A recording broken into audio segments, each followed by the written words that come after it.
तीनों देव की जो करते भक्ति, उनकी कदे ना हो वह मुक्ति। 600 वर्ष पहले भगवान कह के गए कबीर जी, और आज हमारी गीता जी बता रही है ये कि इन तीनों देवताओं की भक्ति किस टाइप के आदमी करते हैं। देखो पहले ये सिद्ध करते हैं गुण किसे कहते हैं। मार्कंडे पुराण है, संक्षिप्त मार्कंडे पुराण,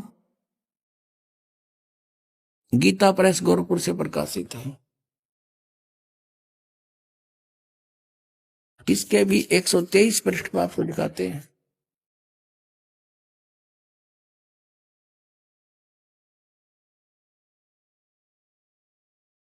ये 122 पृष्ठ है संक्षिप्त मार्कंडे पुराण। यहां से प्रारंभ है। मार्कंडे ऋषि बोले, मुने, ये इन्हीं का प्रकरण चलता रहा। यहां आ जाते हैं 123 पृष्ठ पे।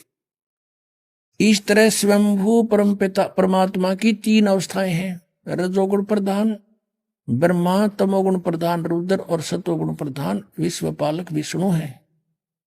यही 3 देवता हैं और यही 3 गुण हैं। गुण तीनों की भक्ति में ये भूल पड़ो संसार, कह कबीर निज नाम बिना कैसे उतरे पार। यही 3 देवता हैं, यही 3 गुण हैं। कंसेप्ट क्लियर हुआ। फिर भी और कंसेप्ट क्लियर करते हैं।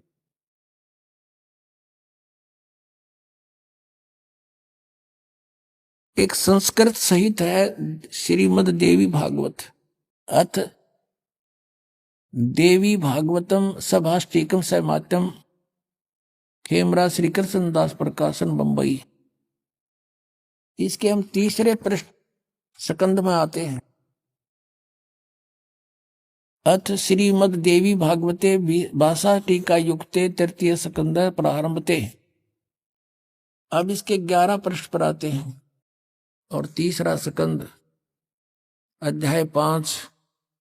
यहां देखना, ये 7वां श्लोक समाप्त हुआ, 8वां प्रारंभ होता। हे माते, यदि हमारे ऊपर सदा आप दया युक्त हैं हो तो हमको तमोगुण में किस प्रकार प्रदान किया है, ब्रह्मा रजोगुण और हरि सतोगुण युक्त क्यों किए हैं। अब संस्कृत और पढ़ाएंगे। देखियो, ये 7वां समाप्त हुआ, 8वां प्रारंभ होता है। यदि दया धर्मना न सदा अंबिके, यदि आप दयालु हमारे ऊपर है दुर्गा, हे अंबिके, कथम अहम विहित है। शंकर जी कह रहे हैं कि कथम अहम विहित है, किस प्रकार मैं बना दिया तमोगुण है। और कमल जय, कमल से उत्पन्न होने वाले ब्रह्मा को रजगुण संभव, सुवित किमु सतोगुण हरि, और विष्णु जी को आपने सतोगुण क्यों बना दिया। इति सिद्धम रजगुण ब्रह्मा सतगुण विष्णु तमगुण शिव जी। अपनात्मो श्रीमद भगवत गीता में आपको दिखाते हैं कि तीनों गुणों, त्रिगुणमयी माया, रजगुण ब्रह्मा सतगुण विष्णु तमगुण शिव जी की जो पूजा करते हैं उनको क्या उपमा दे रखी है इस पवित्र ग्रंथ में। देखिएगा, श्रीमद भगवत गीता, गीता प्रेस गोरखपुर से प्रकाशित है। जयदयाल गोविंद का इसके अनुवादक है। अध्याय नंबर 7 के अब ये 7वां अध्याय है। इसमें गीता ज्ञानदाता कहता है कि पार्थ, अनन्य प्रेम से मुझ में आसक्तित मेरे प्राण होकर योग में लगा हुआ, जिस प्रकार से संपूर्ण विभूति बल ऐश्वर्य युक्त गुणों युक्त सबके आत्म रूप समग्र यानी पूर्ण रूप से मुझको संशय रहित जानेगा, उसको सुन। इतने सा ज्ञान सुना दूंगा जो तुम मुझे अच्छी तरह समझ जाए मैं क्या हूं, मेरी क्या स्थिति है। अब दूसरे में क्या कहता है कि मैं तेरे लिए इस विज्ञान से तत्व ज्ञान को पूर्णतः कहूंगा, जिसको यू तत्व ज्ञान नहीं है, इस ज्ञान को असीधा है। जानकर संसार में फिर कुछ भी जानने योग्य शेष नहीं रह जाता। फिर देखो, इसमें कहा है कि हजारों मनुष्यों में कोई एक मेरी प्राप्ति के लिए यत्न करता है, नहीं तो अन्य देवताओं की पूजा करते रहते हैं। यत्न करने वाले योगियों में भी कोई एक मुझको तत्व से यथा रूप से जानता है, यानी को एकादश जानता मुझको। और फिर देखो ये दोनों प्रकृति बताई है इसमें 7वें अध्याय के 4-5 में। पृथ्वी जल अग्नि वायु आकाश मन बुद्धि और अहंकार भी इस प्रकार ये 8 प्रकार से विभाजित, ये मेरी प्रकृति है, ये जड़ प्रकृति है। और ये 8 पर भेद वाली तो अपरा अर्थात जो जड़ प्रकृति, ऊपर वाली जड़ प्रकृति है।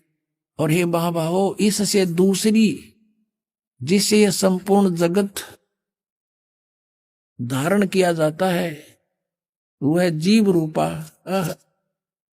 वह है मेरी चेतन प्रकृति जान, ये दुर्गा है। दुर्गा एक भक्त बुजुर्ग सा था, 70 वर्ष की आयु का है, अभी था कि वह भी भक्त है, लेकिन वो कहते हैं भगत तो बन जाते हैं, लेकिन गुरुजी के वचनों पर अविश्वास करता है तो भक्त नहीं। कारण क्या है कि हम उन संतों पर ऋषियों पर पहले विश्वास ब्लाइंड फेथ कर चुके हैं, जिनका ज्ञान आज एक आने का नहीं पा इस परमात्मा की तत्व ज्ञान की रोशनी में। तो अब सभी वकील बन गए, इस दास को भी संशय की दृष्टि से देखते हैं। पुणात्माओं, ये अपना नोट कर लेना किसी भी कोने में हृदय के में, दास जो वचन बोलेगा उसने 100 बार तोल लियो, पक्के पाओगे। आपने भूल के भी ये नहीं सोचना चाहिए कि ऐसे कैसे यहाँ नहीं हो सकता, ऐसा नहीं हो सकता।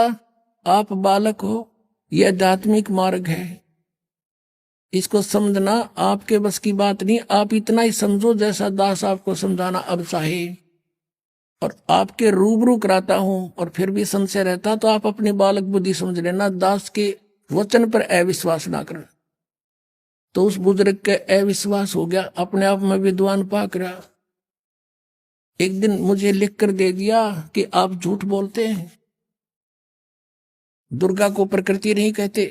तो इससे सिद्ध था कि उसने ये वचन नहीं सुन रखे दास के कहीं पर भी। इतना क्लियर कर देता है जो ध्यान से सुने, या तो याद खा कर सो जाता था। तो मैंने उससे फिर वो पूछा, मैं कहा भी आप बात कर सुन मेरी, आपने मुझ पर विश्वास नहीं, विश्वास कैसे हो, ये कहीं नहीं लिख रखा। मैंने कहा फिर आप आज के बाद यहां मत आना, आप जा सकते हैं। उसको आश्रम से अलाउड नहीं रखा। वजह से नालायक आदमी, जब आपने गुरुजी पे विश्वास करा, प्रत्यक्ष दिखाता हूं और अच्छा प्रमाण दिखाता हूं, चला गया वो फिर 2 महीना के बाद आया,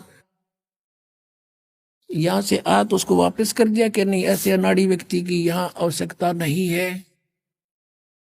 उसने फिर मुश्किल माचगी समझ में आ गया, देखा सचमुच में तो गलती कर दी, और भक्तों ने उसको प्रमाण दिए, कहाँ अंधे हो रहे हो तुम, फिर सत्संग क्या सुनते थे, तुम तो खा कर सो जाता होगा फिर सत्संग में। फिर उसने देखा, फिर क्षमा याचना की, कहने लगे जी हम तो बालक हैं, बेशक मैं अपने आप में घना समझदार बुद्धिमान समझू था, और आपके वचन पक्के पाए। तो पुण्यात्मा हो, ये सत्कर मान लेना, दास जो बोलेगा सारी साची होंगी।